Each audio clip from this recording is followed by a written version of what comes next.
Hello hello বন্ধুরা, দেখুন আজকের দুপুরের খাবার।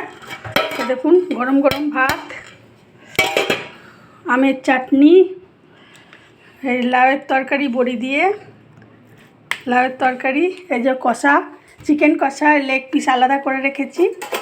আর এই দেখুন লেগ পিস চিকেন কষা বানিয়েছি। এইটা এই চিকেন কষা, আলু দিয়ে চিকেন কষা বানিয়েছি।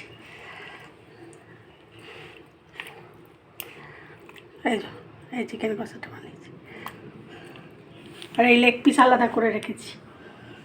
ঠিক আছে বন্ধুরা, আজকে এই খাবার। আর আজকে মালপোয়া বানাবো। এই দেখুন বানিয়ে রেখেছি, মালপোয়ার বানিয়েছি, গোলা বানিয়েছি। এখানে আছে মৌরি, সুগার ফ্রি চিনি, ময়দা, আটা আর সুজি। ঠিক আছে, হ্যাঁ, পরে আবার আমরা দেখাবো মালপোয়া বানালে।